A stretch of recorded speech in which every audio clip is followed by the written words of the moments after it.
Hola, soy Fernando Muñoz y esto es Más 68, un espacio donde converso con personas mayores de 68 años para rescatar su sabiduría, sus historias y el legado que nos dejan, porque creemos que escuchar al que ya vivió nos ayuda a vivir mejor. En este episodio tengo el gusto de platicar con Miguel Viliesid, mejor conocido por sus amigos como El Sopi, una persona profundamente leída, disciplinada y apasionada por su trabajo que lleva más de 35 años en el mismo empleo, demostrando que la constancia también es una forma de sabiduría. Aunque no tiene nietos, su vida está llena de vínculos, aprendizajes y una mirada crítica del mundo que lo rodea. El SOPI nos enseña que el conocimiento no solo se acumula en los libros, sino en la forma en que enfrentamos la vida con congruencia, humor y humildad. Este episodio es una conversación con quien ha aprendido a encontrar en la rutina su propio camino hacia la plenitud. Bienvenidos a conocer a Miguel. Pues bueno, Miguel, muchas gracias por aceptar la invitación a Más 68. La historia de Miguel y la vida es una vida que creo que está enfocada en el trabajo y en la dedicación, y amigos me han comentado que merece ser contada. Así que muchísimas gracias por aceptar la invitación y bienvenido, Miguel. Gracias, Fernando, gracias por considerarme, gracias por invitarme y gracias también a mi querido amigo Santiago que me nombró para esta entrevista. Gracias. Me gusta empezar estas pláticas preguntándoles si te puedes describir en 3 palabras, ¿cuáles serían? Humano, polifacético, con una búsqueda continua. Ok. Unos adjetivos pues diferentes y muy bonitos. ¿Cuál consideras que es el que se ha marcado presente en tu vida desde niño? ¿Cuál de estas 3? Bueno, pues probablemente lo primero, ¿no?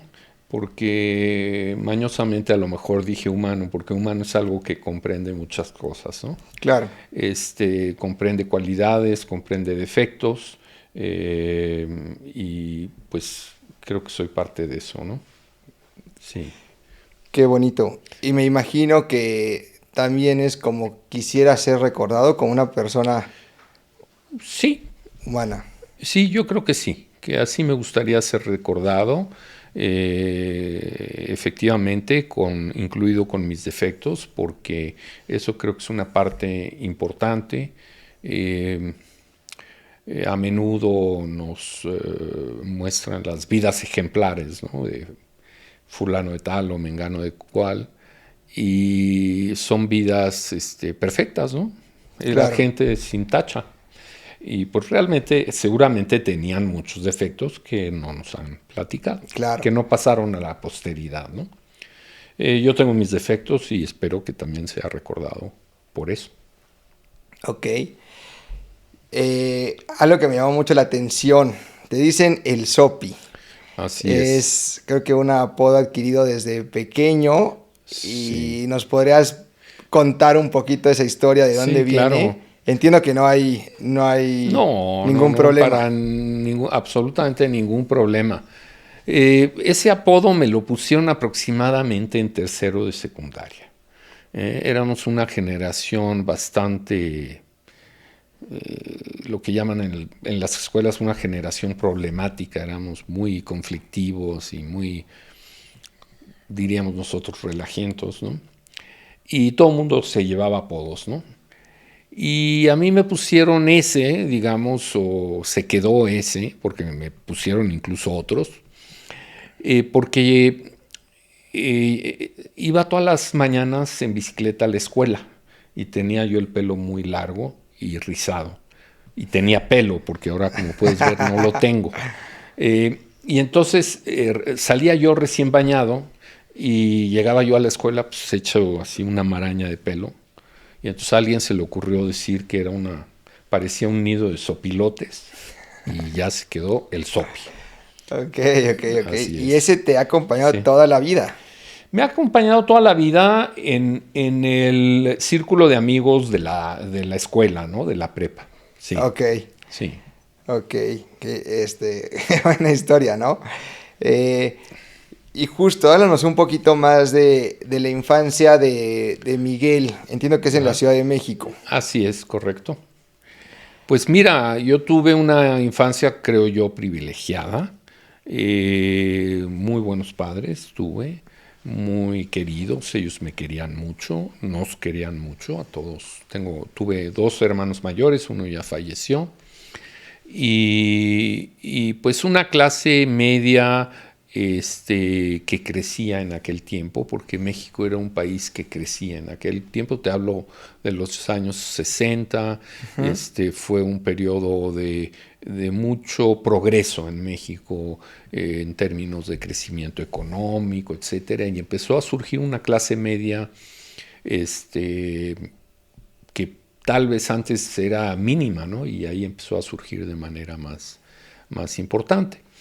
Entonces, pues tuve una infancia, fui el menor de los tres hijos, bastante menor, porque mis hermanos me llevaban casi 11 años y casi 8 años. Ok, Entonces era yo bastante menor. He de decir que era muy consentido yo, en particular de mi papá. Entonces la gente que me recuerda, así, algunos amigos que me recuerdan de esa primera infancia me dicen, no, tú eras un niño mimadísimo, ¿no? ok. Sí.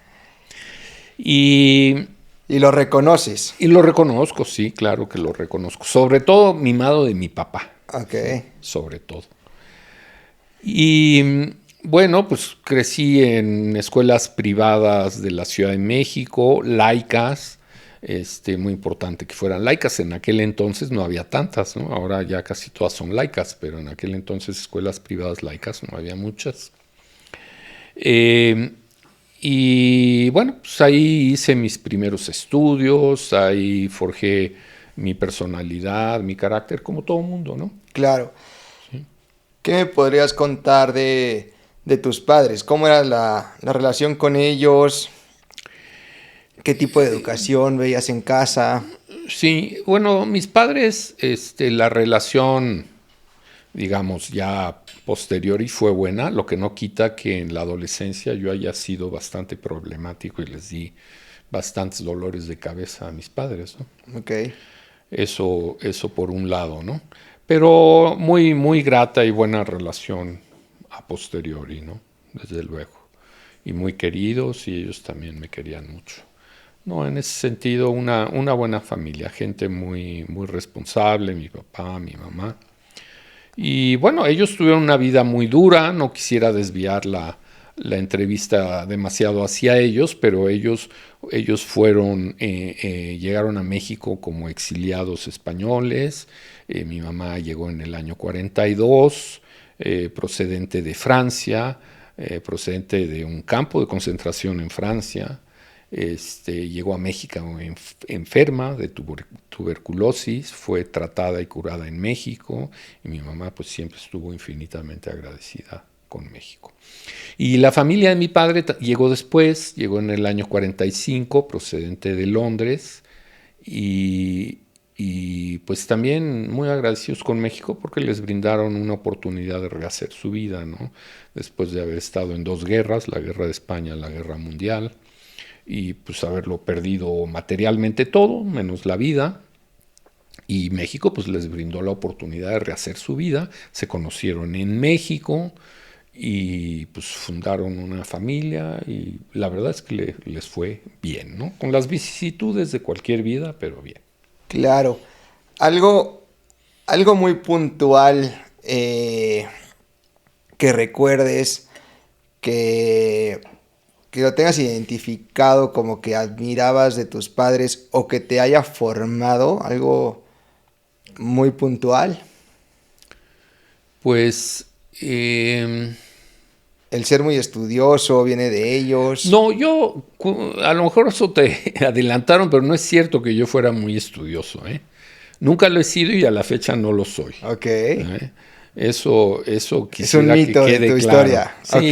Sí, es un mito. Ok. Eso es un mito.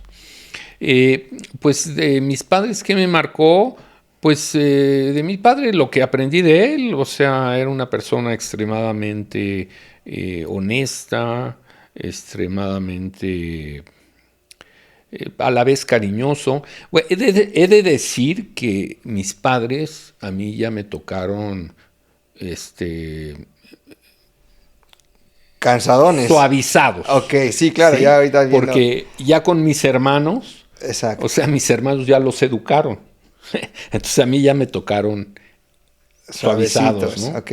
Mis padres, mis hermanos cuentan pues, que sí fue, mi papá era muy severo con ellos, ¿no? De cosas de nuestros tiempos, pero seguramente algunos colegas de la época también se acordarán. Mi papá era de quitarse el cinturón y agarrarlos a cinturonazos, ¿no? Claro. Cosa que era muy de esa época. A mí eso ya no me tocó. Ok. A mí eso ya no me tocó.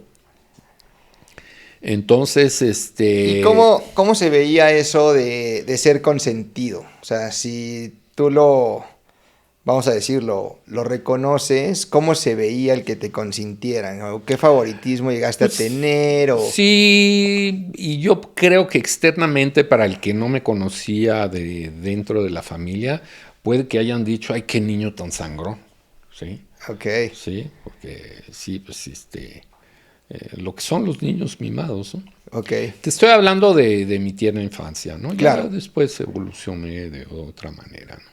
Y antes de entrar a tu juventud y la parte universitaria, pues sí, quería preguntarte si hubo alguien, independientemente de tus padres, algún maestro o algún familiar, que haya sido un parteaguas en tu vida.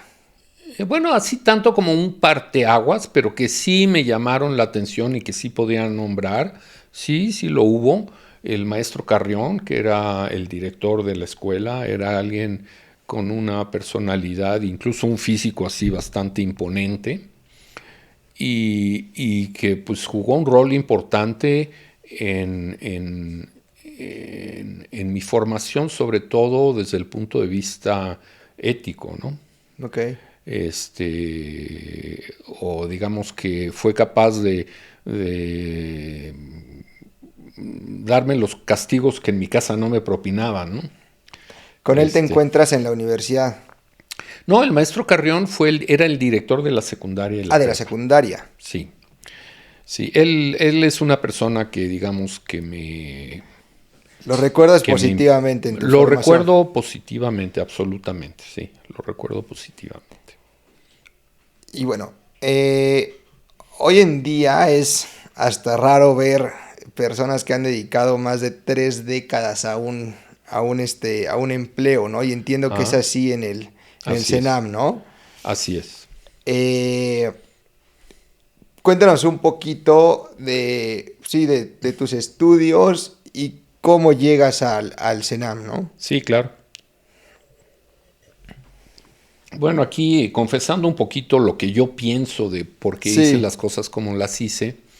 Realmente yo en la escuela primaria, pues yo no era un chamaco que sobresaliera en ningún aspecto en particular, ¿no? No era bueno para los deportes, dibujaba más o menos, pero tampoco era algo extraordinario. Entonces, digamos que eso en esa época yo creo que me dio un cierto complejo, ¿no? Ya posteriormente en la secundaria empecé yo a sobresalir en cuestiones de matemáticas y de física, etcétera, y como que eso me impulsó a estudiar en ese ramo, ¿no? Lo cual no necesariamente es afortunado porque efectivamente, bueno, tenía ciertas habilidades, pero a lo mejor no era lo que más me gustaba, ¿no? ok. Entonces, bueno, me dediqué, estudié, inicialmente quise estudiar biología, hice un semestre, no me gustó. Luego me metí a estudiar el tronco común en la UAM, que te daba, digamos, te postergaba la decisión de qué carrera escoger porque podías a partir de ahí estudiar matemáticas, física o una serie de ingenierías, ¿no? Y total, acabé estudiando ingeniería mecánica, ¿no? En aquel tiempo me gustó mucho, me gustó lo que estudié, y posteriormente ingresé a trabajar donde yo quería trabajar, que era el Instituto de Investigaciones Eléctricas. Yo quería trabajar ahí y metí una solicitud y presenté los exámenes y todo y me contrataron. Caminó. Entonces, ese fue mi primer empleo. Y estando ahí, gente del mismo IIE y yo también, pues me empujaron un poco a que hiciera yo continuar mis estudios.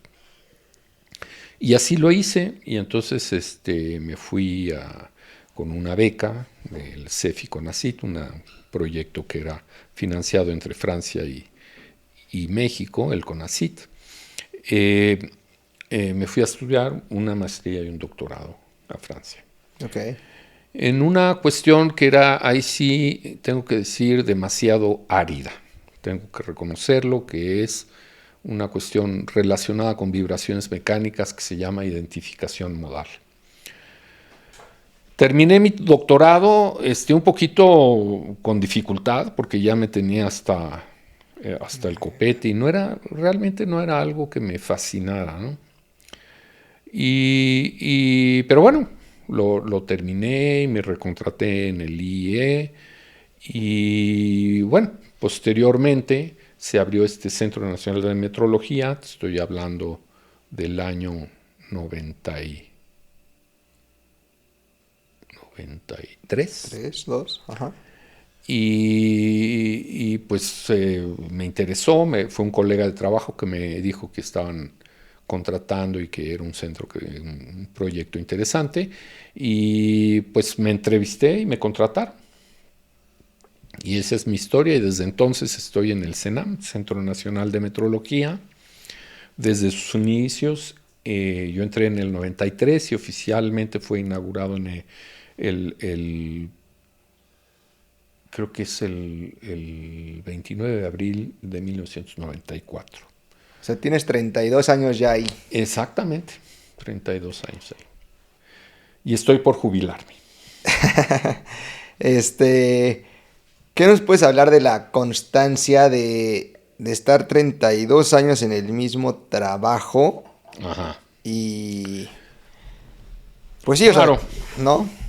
Pues mira, todo tiene sus ventajas y desventajas, ¿no? Desde luego, yo no estoy bien ubicado para juzgar, porque tendría que haber probado otras cosas para decir, pues es que por allá había esto y por allá lo otro, etcétera, ¿no?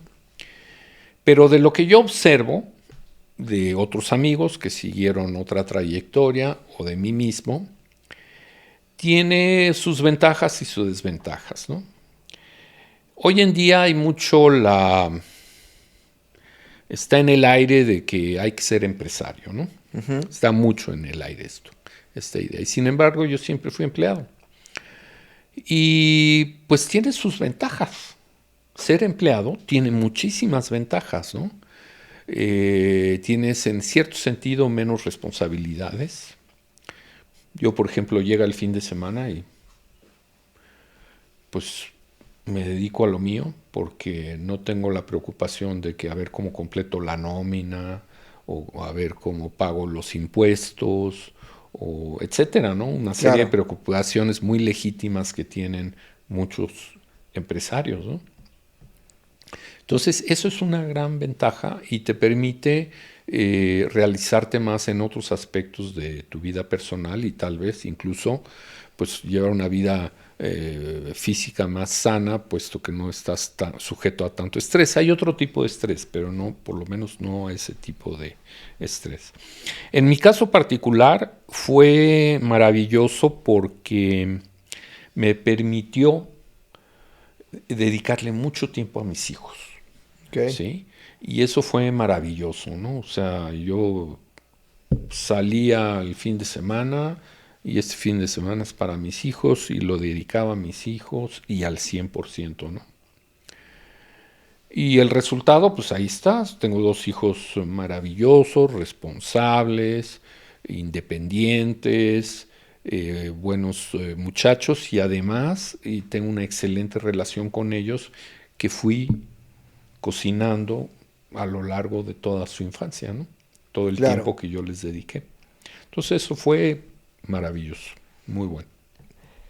Sí, ahora también, pues justo, se habla mucho de la presencia de los padres, ¿no? Y qué bonito que lo pudiste lograr con tus hijos, ¿no? Sí, Que sin duda también forjan las relaciones para el futuro, ¿no? así es. Este,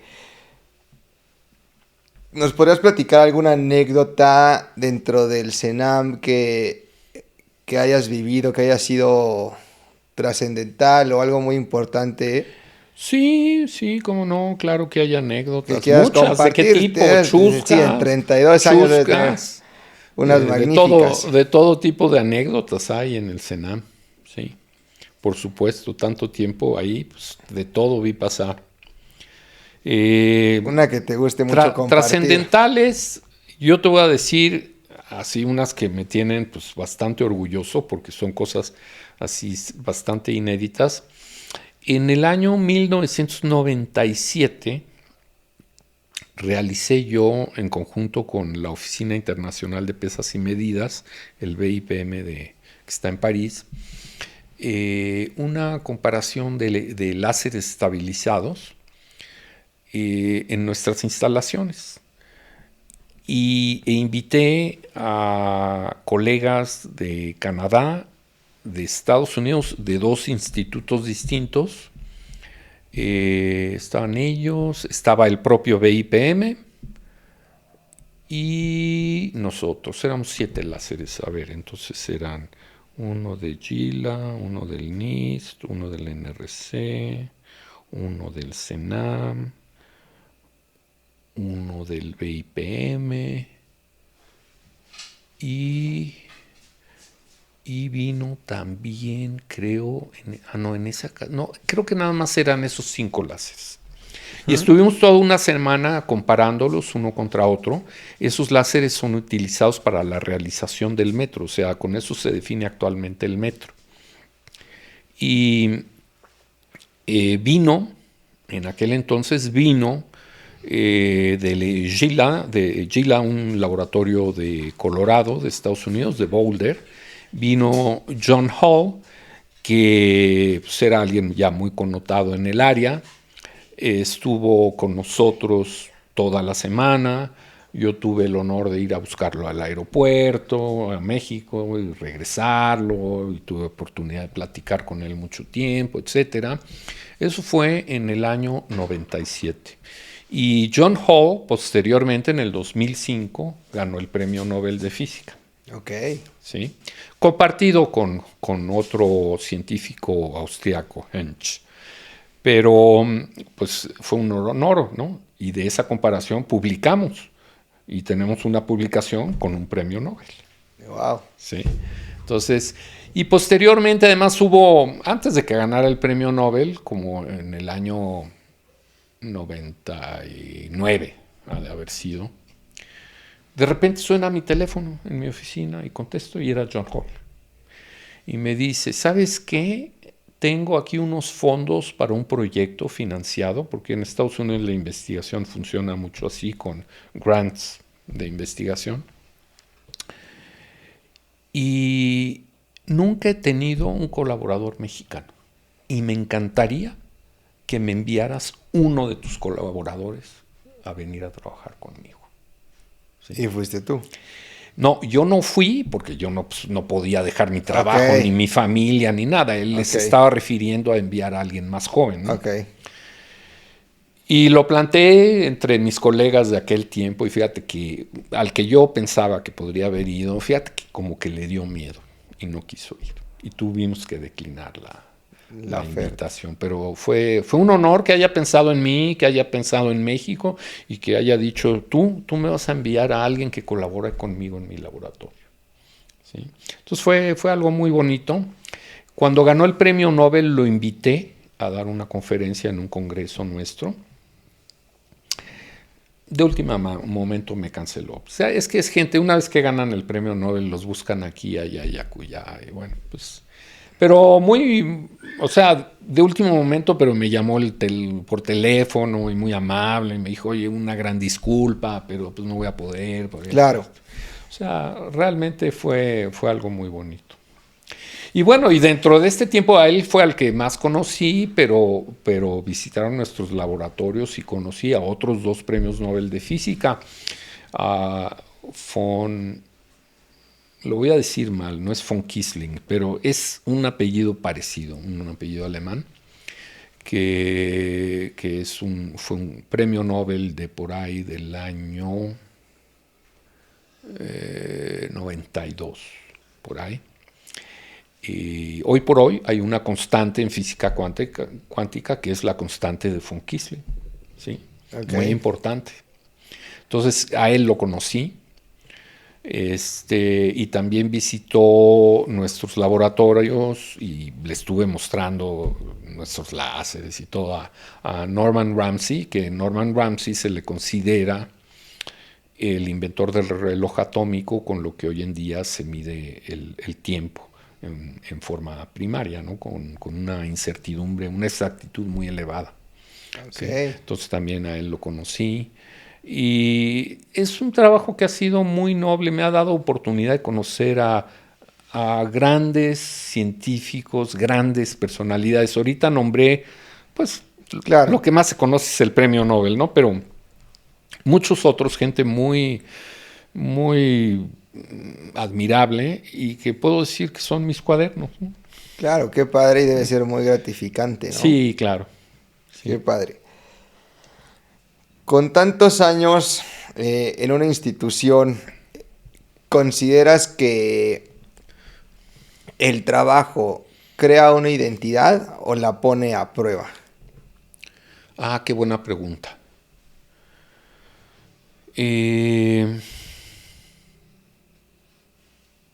Yo creo que no es que cree una identidad, pero sí puede haber ciertas deformaciones de identidad debidas al trabajo. Sí, yo creo que sí puede haber algo así. Sí, efectivamente. Okay. Sí, o sea, sí, no es definitorio, pero sí es algo que influye. Ok, pues hablábamos del tema del éxito. ¿Consideras que has tenido una vida exitosa? Modestamente sí, es decir, modestamente. ¿Por qué lo digo de esta manera? Porque podría haber hecho más cosas y haber tenido más éxito. Sí, sí lo podría haber hecho. Que podríamos empezar por la pregunta de qué es para ti el éxito, ¿no? Claro. Para que podamos entender entonces Claro. el por qué lo consideras así, ¿no? Sí, como estábamos hablando de la cuestión profesional, me fui por ahí, ¿no? El Ok. éxito profesional. Ok. En ese sentido, sí podría haber hecho más cosas profesionalmente, digamos, lo reconozco, pero no hubiera sido gratuito, o sea, hubiera tenido que sacrificar ciertas cosas, la atención a la familia y ciertas cosas, ¿no? Que no estuve dispuesto a hacerlo, inconscientemente no estuve dispuesto a hacerlo. Ahora, personalmente, me considero modestamente exitoso, ¿sí? ¿Por qué? Pues porque he tenido una vida plena, he gozado diversas etapas de mi vida, las diversas parejas que he tenido, a mis hijos, no sabes cómo los he gozado, a mis hijos, y bueno, pues es la parte esencial de la vida, ¿no? Y por cierto, también quería comentarte que aunque yo estoy en la víspera de cumplir los 68, para mí, para nada, siento que ya aquí haya que hacer una reseña de mi experiencia, porque la vida continúa y yo me siento totalmente joven y sobre todo listo para emprender cosas nuevas, porque yo pienso que la vida debe de alcanzar para más de una cosa. Y como yo ya solucioné la situación económica, ya saqué adelante a mis hijos, ya son independientes, ahora sí puedo hacer lo que yo quiera a mis anchas. y me da mucho gusto eso. Estoy a punto de jubilarme y así lo voy a hacer. Qué padre que lo ves así, con esa vitalidad. Sí, Y con mucho gusto hacemos una sí, parte 2 en 15 años, ¿no? exacto, sí. Para que nos cuentes, pues sí, ese emprendimiento o las nuevas vivencias adquiridas, ¿no? Ujú. Y justo hemos hablado que tienes 2 hijos, ahorita mencionas diferentes parejas, pero bueno, en la parte de familia, Ujú. ¿cómo se ve eh, Miguel en retrospectiva como padre? ¿Cómo era una vida en familia o un fin de semana Sí, bueno, designado a como ellos? yo realmente me divorcié, o sea, como siempre digo, me casé tarde y me divorcié temprano. Es decir, yo me casé a los 35 años y para los 41 ya me había separado, ¿no? Ok, Entonces, sin embargo, he de decir, y en reconocimiento a la madre de mis hijos, fue una separación bastante civilizada. Y logramos, a mí un psicólogo me dijo, yo estaba muy preocupado por mis hijos en esa época, y me dijo, ¿te preocupan tus hijos? Pues mira, hay de 4 sopas, tú verás. Lo mejor para los hijos es un buen matrimonio. Lo siguiente menos malo es un buen divorcio. Lo siguiente ya más peorcito es un mal matrimonio. Y lo peor es un mal divorcio. ¿Sí? ¿No lograste un buen matrimonio? Pues logra un buen divorcio. ok. Y estimo que lo logramos. Y pues digamos que llegamos a acuerdos. Yo tenía cada 2 fines de semana los niños estaban conmigo, 2 días por semana en las tardes iba por ellos. Y todo el tiempo que yo le dedicaba a mis hijos era 100% para ellos. Entonces, un fin de semana que estaban conmigo, yo ya tenía todo planeado. Nos vamos a ir a la Sierra Gorda, nos vamos a ir a andar en bicicleta, nos vamos a ir a México a tal cosa. Y siempre hacíamos algo y al final, el domingo en la noche que los entregaba con su mamá, ¿cómo la pasaron, chavos? Padrísimo, papá. Claro, Siempre. qué increíble, ¿no? Sí. Hasta parece, este, pues raro, ¿no? Que puedes estar más presente, inclusive separados, ¿no? Sí, sí, de hecho así fue. Estaba yo más presente porque cuando estaba con ellos era tiempo que yo ya me programaba para estar con ellos. En la cotidianidad no necesariamente estás con la gente, ¿no? O sea, llegas a casa, pero a lo mejor traes cosas en la cabeza, o quieres ver la tele, o quieres leer un libro y no puedes atender al niño, etcétera. Es distinto. Claro, Entonces yo creo que en ese sentido fue muy positivo. definitivamente. Y también que eran tiempos que invitaban a estar más presentes, ¿no? Hoy en día están los celulares, está la tecnología, que si bien dan muchas cosas, también se habla de que han distanciado familias, ¿no? O sea, la gente está con el celular, pues Sí. todas las redes sociales, ¿no? Eh, ¿Cuál fue o qué te prometiste, si se puede decir así, eh, de inculcarles a tus hijos? ¿Cuál fue tu principal preocupación? Pues mira, o sea, hay muchas cosas que como padre no piensas demasiado, las cosas se van dando, ¿no? Este, lo que dicen es que para educar la naturaleza es sabia, o sea, no hay escuelas para padres, ¿no? Pero la naturaleza es sabia, o sea, muchas veces intuitivamente haces muchas cosas que finalmente no están tan mal, ¿no? O sea, finalmente es más o menos lo que había que hacer con los hijos, ¿no?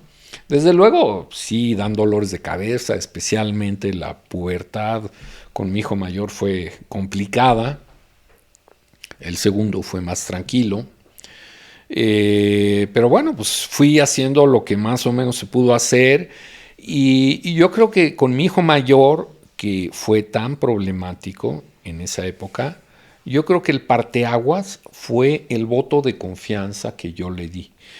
Terminando en la prepa, lo mandamos 4 meses aventura a Europa. Ok. ¿Sí? Y él no tenía todavía ni 18 años. ¿Sí? Y fue un voto de confianza. ¿Sí? Te vas a ir a Europa y vas solo y ta, ta, ta, ta, ta, ta, ta, ta, ta.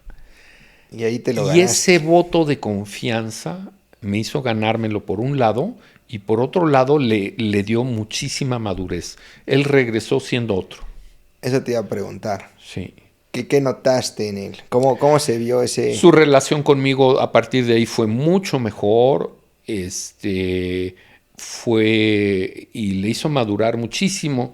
Como anécdota tengo, esta fue una anécdota interesante. Yo ya le había planeado todo el viaje desde aquí, desde México por internet, le había comprado todos los boletos, etcétera. Yo tenía amistades allá que lo iban a recibir. En fin, todo ya, el mundo ya estaba ¿Del listo. doctorado o familiares? Del doctorado, Del justamente, doctorado. de cuando estuve allá. Y total, yo ya tenía la inquietud porque ese viaje lo hizo el 31 de julio. Y en Francia es un país que el verano se paraliza. Ujú. Todo el mundo se va de vacaciones. Y la fecha crítica es el 31 de julio. Entonces él llegaba el 31 de julio a París. Ya le había comprado incluso el boleto de autobús para ir del aeropuerto a la Gare de Lyon. Y lo tomó. Un tráfico de la fregada. Total, que llegó a la Gare de Lyon y se le fue el tren. Ya no lo pudo tomar. Entonces, bueno, yo avisé a las amistades que estaban esperándolo en Besançon, que iba a llegar más tarde, etcétera. Pero le dije, pues tienes que comprar otro boleto. Para llegar. Yo con la duda de que pudiera hacerlo. Mira, solito. Fue a la maquinita, le picó, se compró su boleto, me avisó, me voy en el tren de tal hora, todo perfecto. Y a partir de ahí, eso le dio mucha confianza a él y me dio mucha confianza a mí. ¿Sí? ¿Habla francés? Precisamente fue a estudiar francés, habla Ok. algo de francés, sí, sí lo habla. Justo también está Sí. esa parte del voto de confianza que a veces los padres no nos atrevemos a dar, ¿no? Digo, mis hijos están muy Sí. pequeños, pero eh, cuesta soltar, me imagino, ¿no? O creer que no son capaces de... Hay que morderse los labios y dejarlos. Ok. Sí. Hay que. Hay que hacer ese tipo de ¿Y cosas. replicaste ese mismo ejercicio con el menor? De otra manera, porque ya era un chavo más tranquilo, Ok. pero también se fue a sus viajes con sus amigos, solo, se fue un año a estudiar a España, menos aventurero que el mayor, pero sí también hizo sus cosas. Una anécdota muy chistosa que tengo con él, que además fue una gran convivencia con él, fue que nos fuimos a Guatemala, él y yo, de viaje. Pero nos fuimos de mochileros, él y yo. ¿Hace cuánto? Pues mira, él tendría 20. 16 años. Ah, 16. 16, sí, por ahí, 16 años, sí. 17 tal vez. Y nos fuimos de mochileros, pero de mochileros, o sea, no sabes. Y fuimos a un pueblo en el lago Atitlán, que desde el pueblo principal que se llama... Antigua, ¿no? No en Antigua. En el lago Atitlán hay varios poblados alrededor del Ok. lago. Es muy bonito. Y hay un poblado principal, que es el poblado así hippie por excelencia, que ahorita no me acuerdo el nombre. Pero bueno, nosotros estábamos hospedados en otro pueblo que se llamaba San Antonio Palopo. Y había que recorrer 12 kilómetros. Y entonces nos íbamos de ahí al San Antonio Palopo en unas camionetas así como las estaquitas de Nissan. Ujú. Y ahí todo el mundo va colgado y así nos íbamos. Es el transporte. Sí, era el transporte de ahí, ¿no? Y muy, muy padre viaje, convivimos muy, muy padre. Y cuando yo nada más estuve una semana, cuando yo me regresaba ya, que tenía que trabajar, él se quedaba y llegaban unos amigos de él para continuar el viaje en Guatemala. Entonces, dicho y hecho, me llevó al aeropuerto y él ya se quedó a esperar a sus amigos. Y después se fue al Petén y a ¿cómo se llama este lugar? A Tikal y a todos estos lugares que yo no fui. Y se la pasó muy bien, fueron a Belice también, fueron a muchos lugares. Por cierto, la anécdota fue que sus amigos llegaron en el vuelo de México, pero ¿qué crees? Al avión, a la línea aérea, se les olvidó la llave Del maletero. del maletero. Entonces no podían recuperar sus maletas sus amigos. Tuvieron que esperar hasta que llegara el siguiente vuelo, o sea, 6 horas después, para que llegara con la llave y les abrieran y ya les pudieran entregar sus maletas. Ok. Las cosas que pasan, ¿no? Sí, sin duda con tus hijos debes tener historias muy bonitas,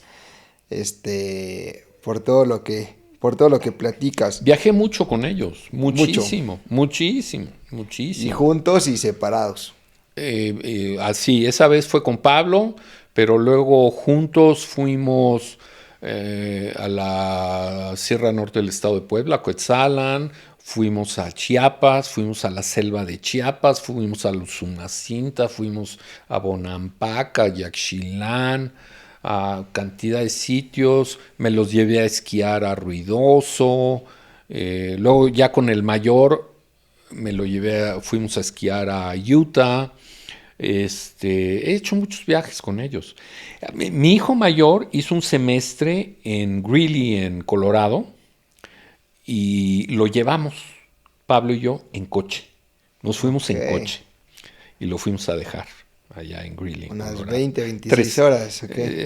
Y lo hicimos en 3 días de ida y 3 días de vuelta. Sí, fue bonito viaje, muy bonito viaje. Tengo unas fotos preciosas de ese viaje. Sí. Muy bien. Pues también es importante recordar y si tuvieras la oportunidad de hablar con el Miguel de 30 años, ¿qué le dirías? Con el Miguel de 30 años. O sea, hace 38, ¿dónde estabas? ¿Qué decisiones estabas por tomar? Estaba yo estudiando mi doctorado, me las estaba viendo negras con el doctorado. Le diría, pues tranquilo maestro, todo sale. Todo sale. Sí. Muy bien. Eso le diría. Perfecto. Pues bueno, aunque dices que no, pero dicen que eres una persona muy leída. Ya. ¿Qué lector o qué libro consideras que ha marcado tu vida o que podrías decir que es un must para leer? Para todo mundo. Sí. Sí, eso sí te lo puedo decir. Para mí, el escritor, que además es nombrado, dentro de los 10 mejores escritores del mundo. A ningún secreto. No es ningún secreto. Es Dostoyevsky. Ok. ¿Sí? Y Dostoyevsky pues, tiene unos libros que la verdad son maravillosos, que yo volvería a leer. Los hermanos Karamazov, El idiota, Crimen y castigo. Todos son unas novelas extraordinarias y el cuate tenía un conocimiento de la psique humana muy profundo. Muy profundo. Buenísimos sus novelas. Se las recomiendo a todo mundo. Léanlas. Maravillosas. Ok. Sí. Dentro del estudio o gente preparada, ¿qué podrías decir que separa a alguien culto de alguien sabio? Ah, caray. No sé cómo responder esa pregunta, pero me voy a ir por otro lado. En el siglo XVIII, todavía en el siglo XVIII, fíjate que a los científicos no se les llamaba científicos, se les llamaba sabios. Ok. ¿Sí? Porque no nada más sabían ciencias, muchas veces sabían muchas otras cosas, como Descartes, por ejemplo, fue un gran matemático, Descartes, pero también era un gran filósofo. ¿Sí?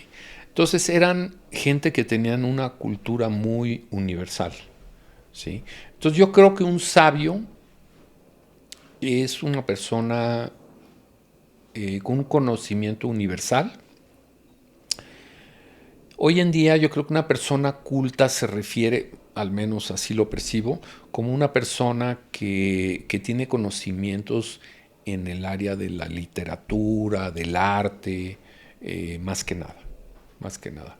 No necesariamente en el área de las ciencias. Ok. Y, y bueno, definitivamente eh, entraste al filo de este grupo de más 68 y definitivamente te queda mucho por vivir.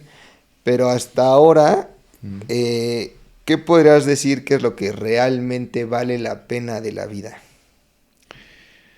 Las pequeñeces, los detalles, es lo que hacen a la vida valiosa. Las cosas pequeñas, de despertarse en la mañana y ver un amanecer nublado, salir a caminar y todavía está el rocío de la mañana, etcétera. Ese tipo de cosas cada vez más es lo que más satisfacción me da, las cosas pequeñas de la vida, sí, los detalles. ¿Cuándo descubriste eso? Lo he ido descubriendo poco a poco y ahorita lo tengo muy claro, fue paulatino, pero sobre todo me marcó mucho la lectura de un libro que te voy a recomendar también, que es El hombre en busca de sentido, Ujú. de Víctor Frankl. Sí, Tal vez lo has leído. sí, claro. Y ese libro me marcó mucho porque lo que en resumen puede uno guardar del libro es el hombre no es dueño de su circunstancia, Ujú. pero sí de su actitud. Entonces yo creo que ese es un gran aprendizaje, tener una buena actitud hacia adelante. Y por eso yo digo que yo, de aquí en adelante, a mí esto no creas que se ha acabado y voy a esperar la muerte, no, para nada, aquí empieza otra etapa. ¿Qué voy a hacer? Pues mira, la vida tiene que dar para más de una cosa. Ya fui ingeniero en una primera parte y ahora seguramente voy a ser carpintero. Y voy a hacer mi taller de carpintería y me voy a hacer mis piezas de Qué carpintería padre. y las cosas que a mí me gusten. ¿Sí?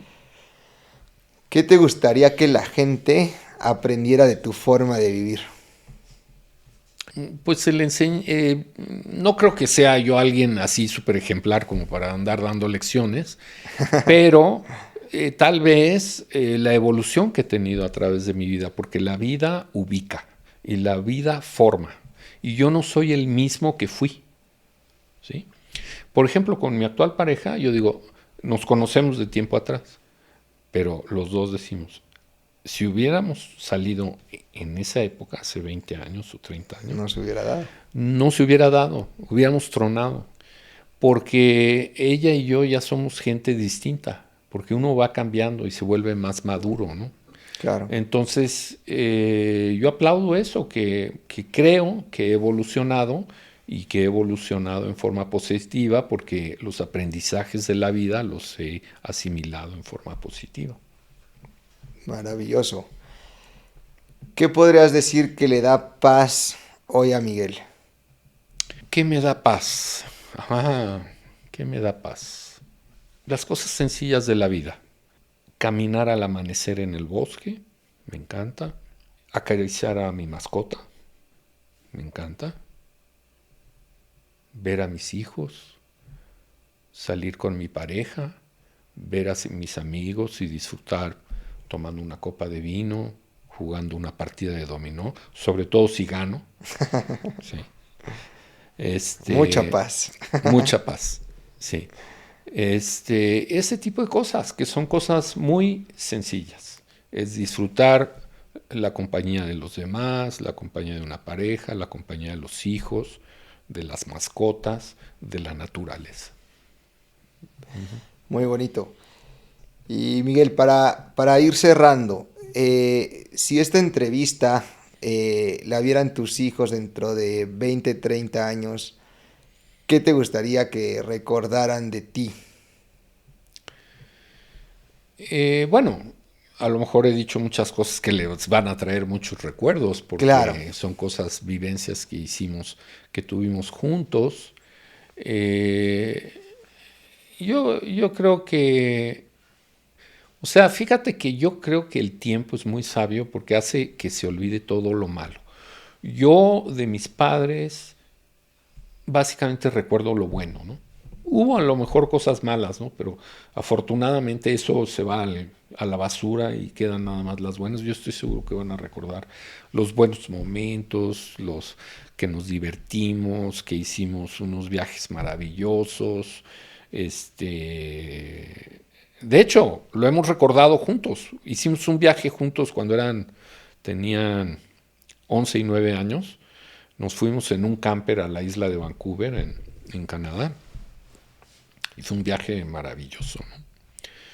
Y cuando lo hemos recordado, siempre me dicen, oye papá, hay que volver a ir. Sí, Claro, sí, sin duda van a recordar todo esto y el enfoque que le quería dar a la pregunta era un poquito más a manera de consejo, de lección que sí, quede como legado, ¿no? Y no, sí. no solamente para ellos, ¿no? Sino también para otras generaciones o la gente que ve esto, este, pues sí, ¿qué te gustaría? Pues digamos que mi trayectoria fue básicamente honesta. Yo creo que ellos van a actuar de la misma manera. No sé si ellos en algún momento, en alguna situación, digan, ¿y qué hubiera hecho mi papá en una determinada situación? No, no sé si se lo pregunten. Es posible que sí, porque luego me preguntan mucho con sus consejos a la fecha, ¿eh? Me llaman, oye papá, ta ta ta ta ta ta ta ta ta y ta ta ta ta ta ta ta ta y me piden consejo, ¿no? Claro. Sí, Pues maravilloso, Miguel. Para mí ha sí. sido una plática muy bonita. Muchas gracias por abrirte y contar toda tu experiencia de vida. Ha sido muy, muy gratificante. Muchas gracias. No, gracias a ti, un honor que me hayas considerado, que te haya recomendado Santiago conmigo y un placer platicar contigo. Gracias, ¿eh? Muchísimas gracias.